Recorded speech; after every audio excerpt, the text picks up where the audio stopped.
ये ठीक ठीक बताना तो मुश्किल होगा कि कब से आचार्य जी को सुन रहा हूँ, क्योंकि कहते हैं ना, जहाँ प्रेम तहाँ नेम नहीं, तहाँ ना बुद्धि व्यवहार, प्रेम मगन जब मन भया कौन गिने तिथिवार।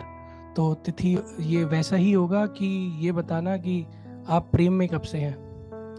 तो आध्यात्म से मेरी पहचान सबसे पहले ओशो से हुई। ओशो ने काफ़ी जो धारणाएं थी वो तोड़ी, और उसके बाद धीरे धीरे उन्होंने एक तरीके से कहूँगा कि आचार्य जी के चरणों में ले जाके मुझे छोड़ दिया। तो फिर आचार्य जी को सुनना शुरू किया। यूट्यूब पे सुना करते थे आचार्य जी को। तो सुनते सुनते फिर वेदांत सत्रों से जुड़े, थोड़ा सा और चीज़ें क्लियर हुई। फिर लाइव सत्रों से जुड़े, अभी आचार्य जी को सुन रहे हैं। तो सुनते सुनते काफ़ी चीज़ें क्लियर हुई हैं।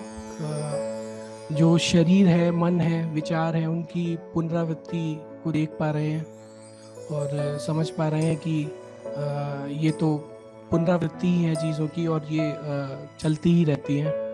तो छोटी छोटी चीज़ों में भी, डे टू डे जो चीज़ें होती हैं उसमें भी खुद को देखना शुरू कर रहे हैं। और आजकल मैं पुस्तक भी पढ़ रहा हूँ आचार्य जी की, समय।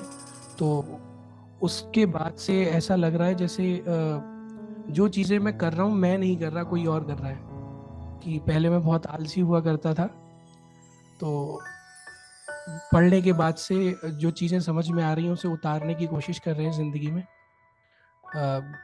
उससे ऐसा लग रहा है कि जो मैं कर रहा हूँ वो कोई और ही कर रहा है मेरे भीतर से।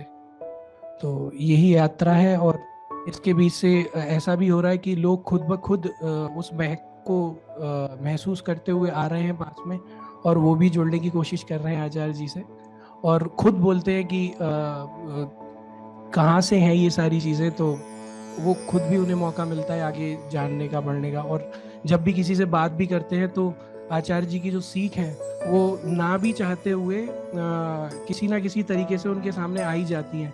मेरे विचारों के ज़रिए, मेरे वक्तव्यों के ज़रिए उनके सामने चीज़ें आती ही रहती हैं। तो यही मेरी यात्रा है, और आगे भी कोशिश है कि और ढंग से खुद को देख पाऊँ और लोगों को भी प्रेरित कर पाऊँ। धन्यवाद।